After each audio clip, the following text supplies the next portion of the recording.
morning, good afternoon, good evening, everyone, and welcome to this pre-COP29 session. My name is James Elsmore. I am the CEO of Island Innovation, and I'm accompanied here by my colleague, Michaela Johnson.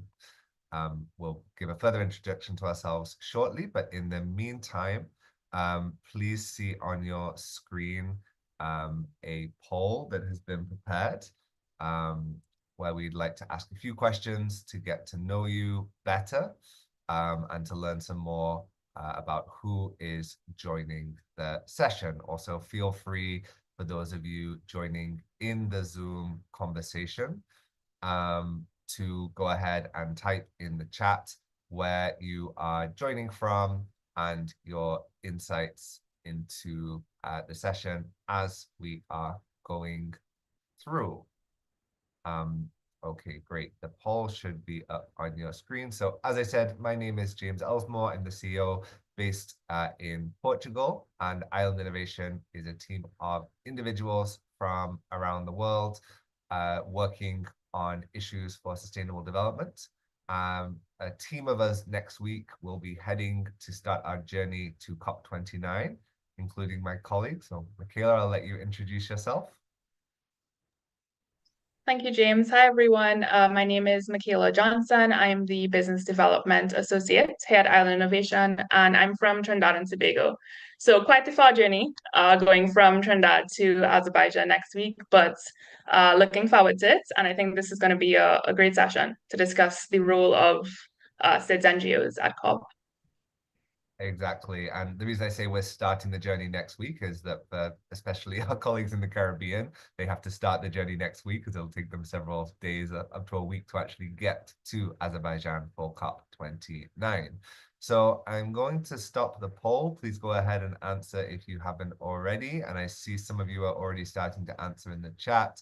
We have colleagues joining from Curacao, from the Cayman Islands, and in the poll, I can see about a third of you joining from the Caribbean, from North America, others joining from Europe, from the Indian Ocean, and from Asia. And I know we had colleagues from the Pacific Islands interested in this session who will be watching the recording.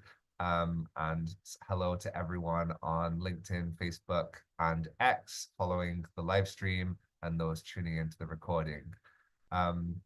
Interesting mixture of people joining from different sectors, and as you would expect, many of you in the ocean and environment sector.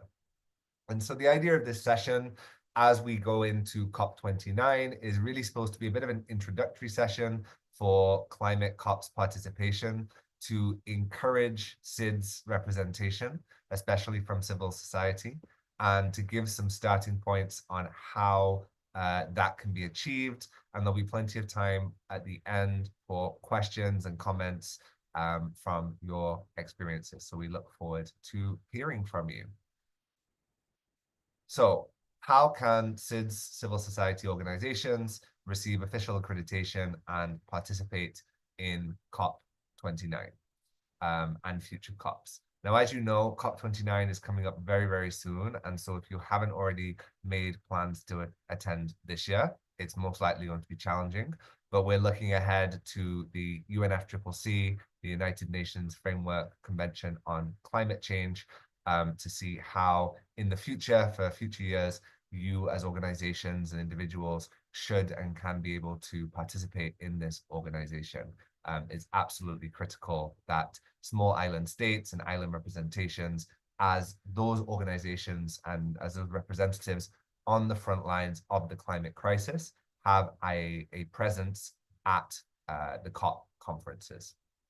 So today, we'll be covering the importance of that, of why SIDS, civil society and NGOs should be in the climate conversation, a bit about navigating the COP on a very introductory level, something about the accreditation process for the UNFCCC, some strategies and what to look out for the upcoming COP, some conclusions, and then there will be chance for some Q&A because I know that plenty of you have questions about what the process looks like.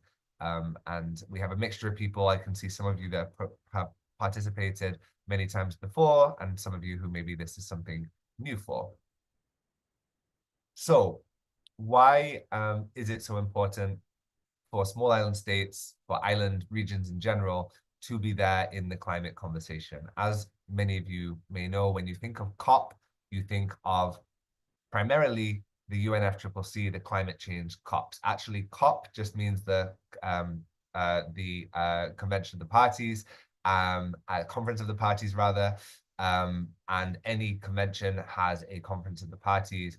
But for many years, the biggest one has been the climate COP each year. And so this is an absolutely vital annual meeting that gathers representatives from every country, from all corners of the globe, to discuss how we can tackle the climate crisis. And for small island developing states and island regions, it's critical to have a voice in the conversation. And part of our role at Island Innovation is to increase opportunities for islands to have that voice, because there are many barriers to participation. One of those barriers has been accreditation and access to badges of actually being able to get into the space.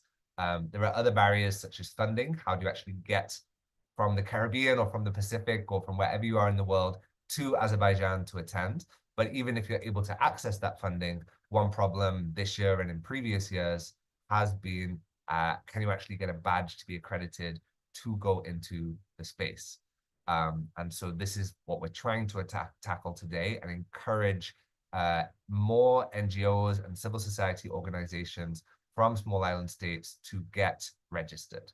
And this is a time-consuming process as we'll go in. But once those organizations are registered or accredited, then they're on the books, let's say, and will be able to facilitate participants from their country and from their region in the future, and ensure that there is a voice and there is a platform for influencing policy decisions and for encouraging stakeholder participation, because the voices of civil society organizations are critical when it comes to these negotiations. Of course, in the negotiating rooms at these events, it's the governments who are on the front lines, who are negotiating, let's say, the legal frameworks about what happens. And SIDS governments do a fantastic job of lobbying for the needs of climate vulnerable countries for that. But the NGOs from SIDS and NGOs from all countries around the world, these civil society, I'm using those words interchangeably, organizations, they help to hold the governments to account. And so it's really critical that the civil society NGO organizations are there alongside the governments to make sure that the governments are held to account. And one particular challenge in many SIDS countries for many island governments has been that government representatives, ministers may say one thing at the COP, but when they come home, the policies that they implement are not always the same environmentally positive things that they say when they're on the global stage. And it's really important that we have more SIDS civil society organizations registered, so that you as representatives can help hold those politicians from your countries to account. And so this is why we're having this conversation today. As I mentioned, for SIDS representatives, there are many challenges to accessing the COP. The accreditation process, which we're focused on today, can be a bit technical, can be a bit laborious, and hopefully this is a resource to start you as an NGO or a civil society representative on the process to getting registered. The financial barriers for travel are another challenge, but there are many organizations that offer grants and funding to SIDS representatives to encourage their participation. The resource question, the same thing, and the travel times. And this question that if SIDS do not have a badge to go as an NGO, they may rely on their governments to provide those badges. And this may present challenges of the governments not always being responsive to NGOs and not always approving the NGOs that are more critical of their policies to attend. And so it's really critical that SIDS civil society organizations do not exclusively rely on their governments for this. In the past, there has been a big problem at the COPs that the distribution of civil society badges has been very swayed towards the global north, Western countries. This has been a big issue in terms of representation, because clearly we know that the most vulnerable countries to climate change are in the global south. And so a great thing that the UNFCCC has done this year has ensured that there has been a redistribution of badges from global north organizations towards global south organizations. And overall, hopefully we can agree that that is a positive move. However, this year that has had an adverse impact on SIDS. This is because there are very few SIDS NGOs that are actually registered for the COP process. In the Caribbean region, for example, there's just a handful, I think 2 or 3 NGOs in the whole region that are actually accredited to participate in the process. And so what that means is that those organizations have not, many SIDS representatives have traditionally also got their badges from Global North organizations. And so this redistribution has had an adverse impact in taking away badges that SIDS civil society have traditionally relied on. Additionally, many SIDS NGOs have been registered addresses, have had their registered organizational addresses in the United States, in Europe, or Australia. So even an organization that represents a SIDS need, has staff in SIDS, offices in SIDS, may, for financial regions, have its registered office in the global north, and therefore has seen this year a reduction in the number of badges that it's received. There are also many overseas territories, regions, such as the UK overseas territories or Dutch Caribbean, French Pacific regions that are considered in many respects as SIDS, but within the UN process are classed as Global North. And so they have also been impacted by this process. And so in many respects, SIDS have been the victim this year of unintended consequences when it comes to badge distribution. Okay, very quickly, navigating COP, and we have a whole range of people who may or may not have attended before. A few pointers for people who may have some background already. But the way that when we talk about accrediting NGOs to COP, we're talking about NGOs and civil society as observer organizations to the UNFCCC process. A lot of acronyms we're throwing out here. Don't worry, you'll get used to them. So the UNFCCC process, the climate change negotiation process, the civil society organizations are observers.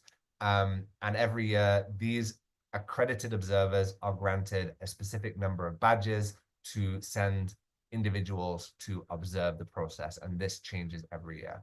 And so this is what is important. And the UNFCCC, the climate COPs, have an independent registration process. So accredited NGOs must apply specifically for the UNFCCC COP. That's different to ECOSOC, or some of you may have heard of the COP16 that happened recently. That's the biodiversity COP. They're all different processes. It's an individual one that's specific to the climate change COP and is different to other UN organizations, different to SIDS for other processes in the past. And so this process that we're going to talk about now, how to follow, is what must be followed. There are many different types of badges.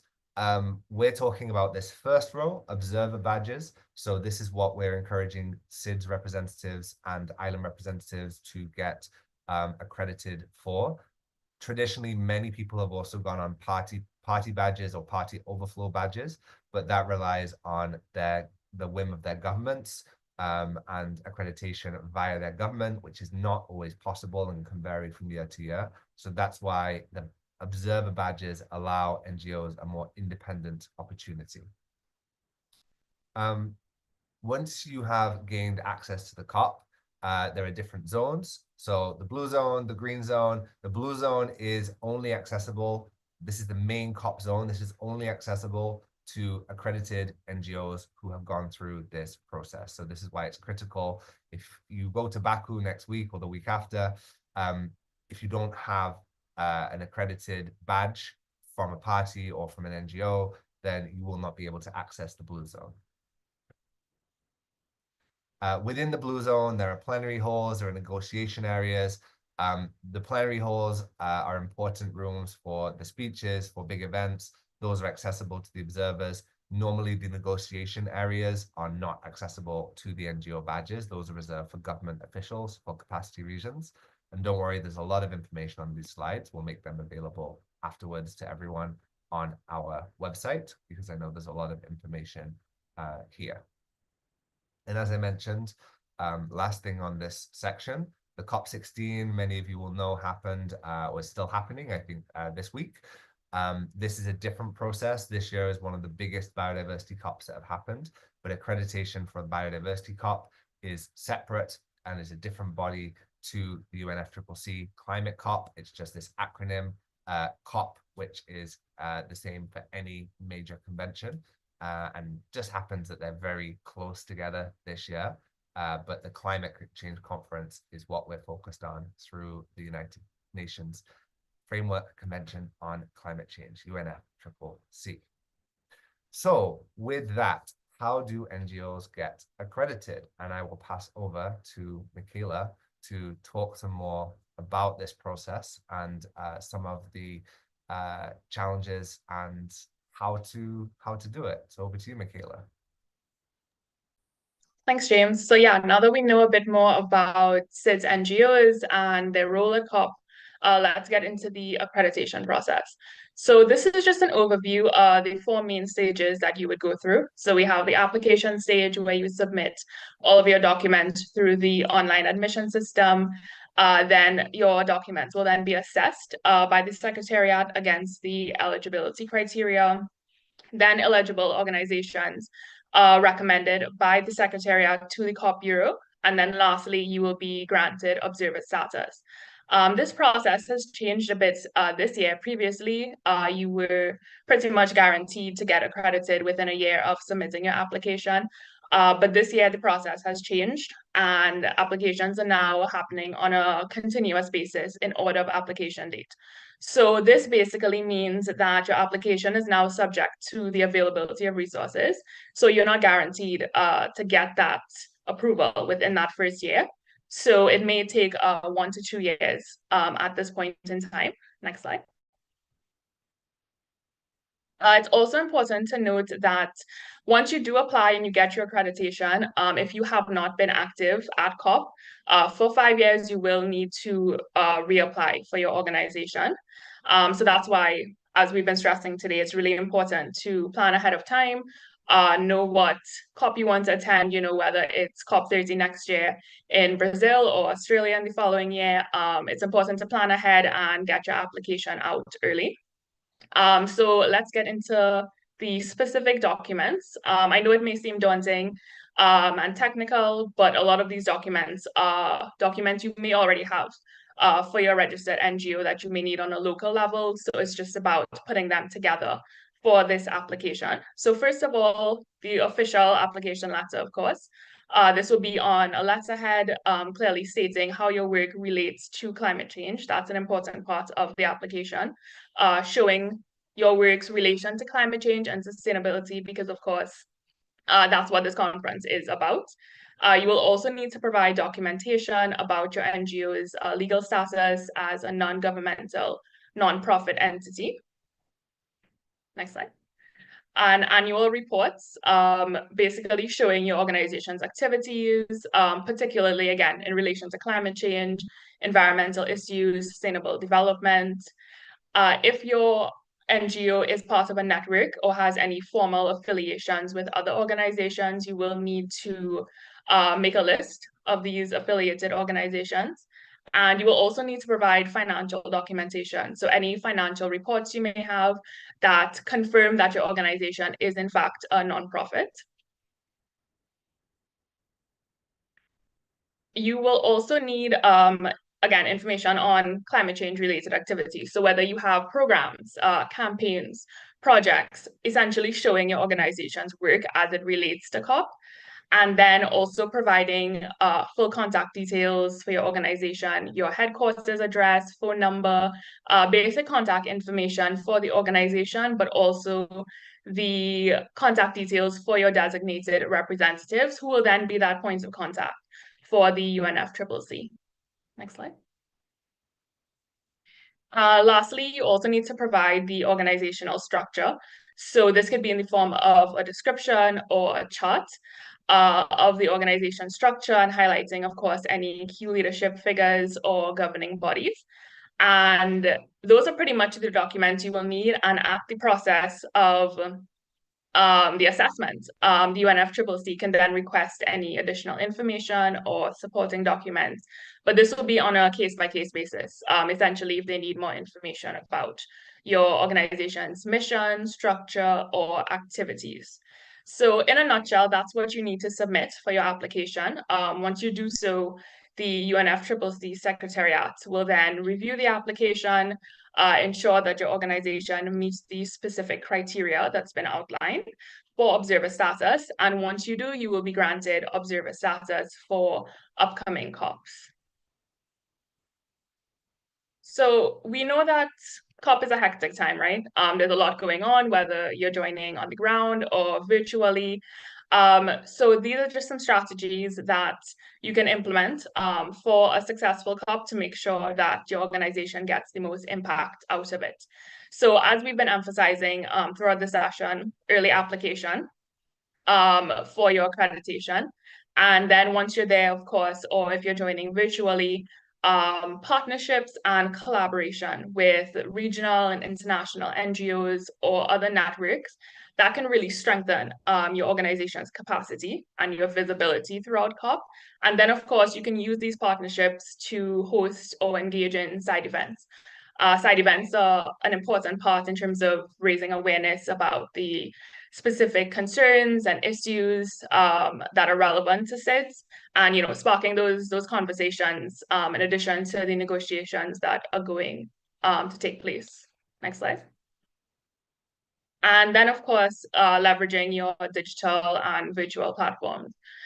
So even if you're not going to be there physically in person for attendance, you can utilize your virtual platforms, collaborate with relevant media. You can have virtual side events, really just amplify your message and make sure that even if you're not there in person, you can be there virtually. Island Innovation will also be there in full force at COP29. Next slide. So we will be there virtually, but also on the ground. So you can scan the QR code to our website, and this will allow you to register for updates. It's free to register, of course. And by registering, you will be receiving daily bulletins via our newsletter. So you're going to get information about events, the major happenings, daily summaries of what's taking place at COP, and all of that exclusive news. You can also see an event calendar on our website that will highlight all of the island events at COP29 to make sure that you can attend. These will be in person and also virtual. And then we will also be on the ground conducting video interviews. So you can see these on our social media platforms. We really want to get the perspectives of these island stakeholders, understand what their aims are for COP, what their predictions are, and of course, any other details surrounding COP. And similar to today's session, we will also have another pre-COP session next week. So this will be another virtual session with our Caribbean Climate Justice Leadership Academy participants. So a few of them will be joining us on the ground at COP, but ahead of COP, we're just going to have a conversation about their work, their role at COP, and what their expectations are. So there's a lot happening in terms of Island Voices at COP29, but that's a good thing. There's a lot to attend our in-person events and our virtual events as well. So you can stay tuned to our website or social media for more on that. And back over to you, James. Thank you so much, Michaela, for going through that. Yes, lots happening. It's going to be really exciting to be there on the ground, but definitely for those following on the activities online, there'll be a lot of useful information. And I think that's what's really critical about the work that we're trying to do, is transmitting what's happening on the ground at the COP to islands around the world to really make that connection, because ultimately, COP is just a conference, but what happens there has such a global impact to so many people's lives around the world, and the results of that has this real impact. And so we want to make sure that the people who are on the front lines are really able to access that information, see what's happening, and as much as possible, play a role in, even in a small way, in that decision making. And so, as we said, that civil society play a really important role. After this webinar, we will send out, along with the link to the application site and this this presentation, we will send that out to everyone who is registered. So we will encourage people to apply.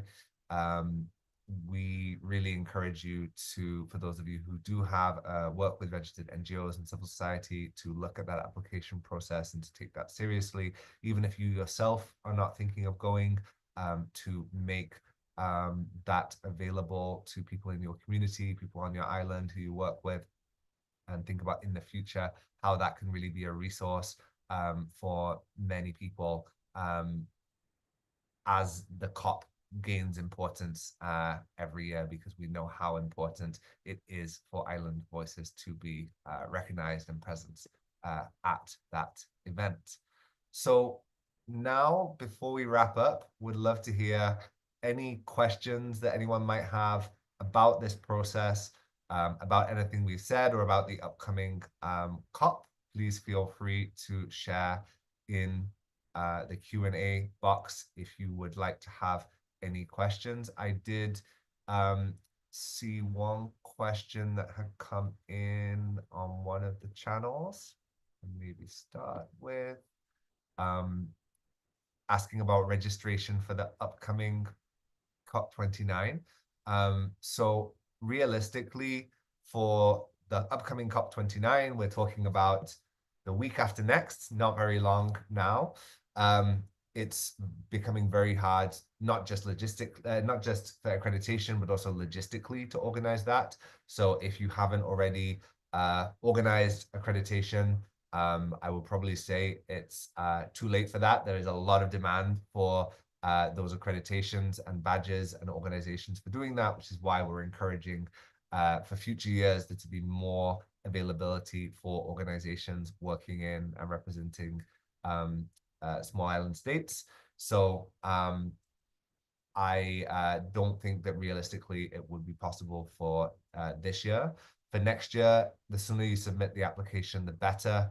We don't necessarily have a specific timeline. As Michaela said, there's mixed information on the website, 1 to 2 years potentially. So if you were to put an application in next week, you may hear back in time for COP next year, but it's not clear.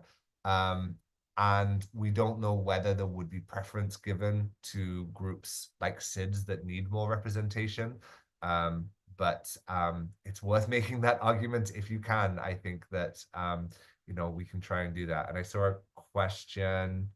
Melanie said, is there any way to escalate an application that we have submitted for Brazil? Good question, Melanie. So it sounds like you've already submitted your application. To my knowledge, there is no way to escalate that through formal channels. It's really just a waiting game. And as there is no longer, and actually we only discovered this very recently as we were preparing this presentation, there is this new announcement in the last 6 months or so that they have moved from a specific timeline of knowing when to a resource-based rolling application. That is really now a question on when those applications will be approved. I believe there is also a deadline, so it's not like they can be approved a month before COP next year and you'd be approved. So it's definitely worth contacting and asking, but yeah, that's a real question. It's unfortunate now, but you may want to consider, if you're looking at accreditation next year, I don't know which country you're in because it varies completely from country to country, but you may want to consider your national delegation and getting in touch early with your national delegation, the country you live in or country of your citizenship, maybe one opportunity to get accreditation as an individual if you can make an argument to them and they're willing to do that. Some countries are very open to it, others not so much. Okay. Do we have any other questions coming in or any other comments? See people joining also in the Netherlands and the Maldives. Great. If not, then we will share all of this information out to everyone. Please do get in touch for those of you who will be going to COP on the ground this year. We look forward to seeing many of you there. For those of you who will be following from a distance, do follow all of our channels. There'll be lots of useful information there. And of course, if you're not able to make COP, don't forget that Island Innovation is organizing the Global Sustainable Island Summit next year in May in St. Kitts and Nevis. And you can find more information about that event, which is really going to be an exciting one, on our website. So stay tuned for that. So thank you, Michaela, for your input. Thank you, everyone in the audience, for joining. Have a great rest of your week and a great